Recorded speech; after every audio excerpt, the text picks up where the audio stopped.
Urgent warning, folks. The FBI has confirmed that attacks on Americans are coming and that the threat is real, even comparing it to the likes of ISIS. Now, things are getting serious here at home, folks, something that a lot of us thought would be impossible. The reality is that the terrorism threat has been elevated throughout 2023, but the ongoing war in the Middle East has raised the threat of an attack against Americans in the United States to a whole nother level.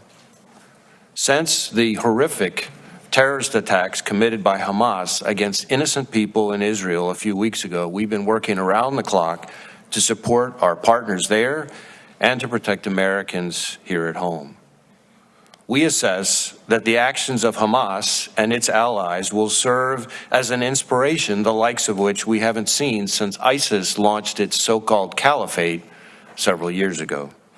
In just the past few weeks, multiple foreign terrorist organizations have called for attacks against Americans and the West. Al-Qaeda issued its most specific call to attack the United States in the last 5 years. ISIS urged its followers to target Jewish communities in the United States and Europe.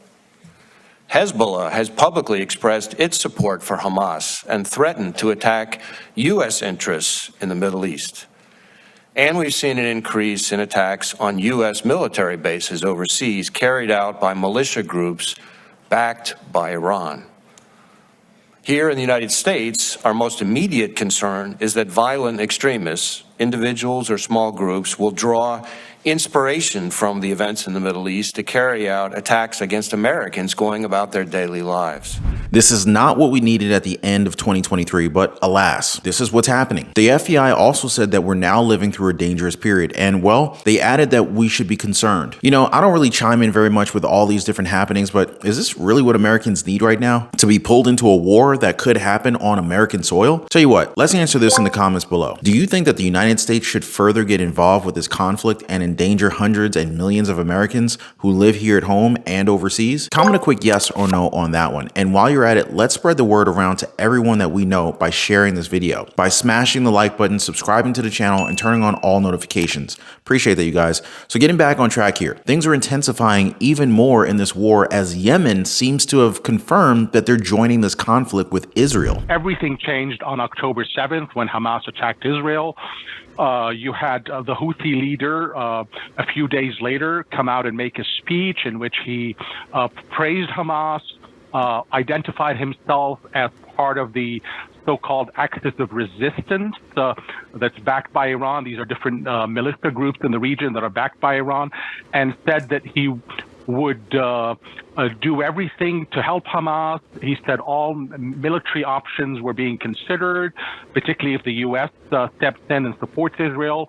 And then on October 19th, the Houthis fired a barrage of cruise missiles and drones northward into the direction of Israel. And a lot of these were intercepted by a U.S. destroyer in the Red Sea, and one of these missiles was intercepted by Saudi defenses, but the Saudis did not disclose this. And then we had last week, the clashes in which 4 Saudi soldiers were killed. And at the moment, we have the Saudi Defense Minister, Khalid bin Salman, in Washington, meeting with U.S. officials, and obviously all of this top of the agenda. So it's not just Hamas at this point. Yemen's Houthi rebels are now also getting into the mix. And with us getting into this web of war, well, it's easy to speculate that harm may come to Americans on our own soil. One concern that's being discussed right now is the possibility of bad actors getting into the country by taking advantage of our borders. And it is painfully clear that with Joe Biden's open border policy, our country is really at an increased threat for a terrorist attack. A couple days before we got there, alert border agents were able to seize immigrants carrying with them IEDs, explosive devices really tailor-made for terrorism. They were the size of cannonballs. We went on a midnight patrol on Thursday night and encountered a group of migrants from as far away as Moldova. The one man, in his middle-aged man, was there, said he was traveling as a family. That's because families receive special treatment. He had a young girl with him, maybe about the age of 10, said it was his daughter. She looked scared. There was no sign of affection, and there was no mother. You know, we used to do DNA testing to make sure this really was a family. No, Joe Biden stopped that testing, so now it's much easier to exploit children. You've seen the statistics, over 8 million border crossings, illegal border crossings under Joe Biden. Last month, another all-time high.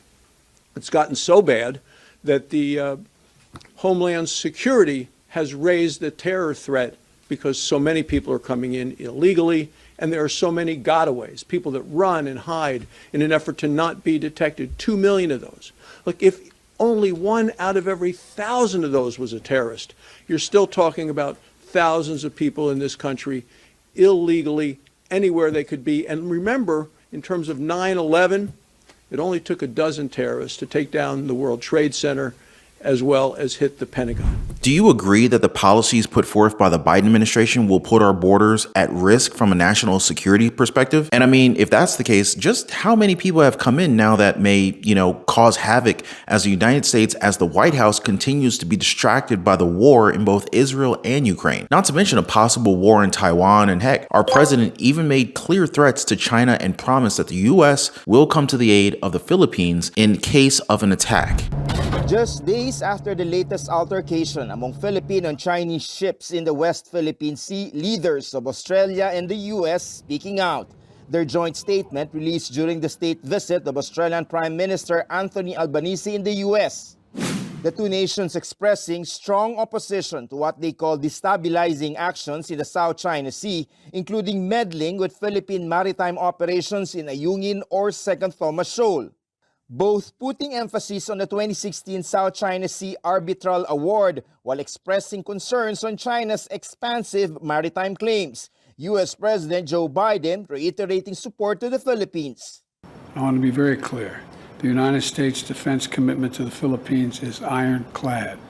The United States defense agreement with the Philippines is ironclad. Any attack on the Filipino aircraft vessels or armed forces will invoke our mutual defense treaty with the Philippines.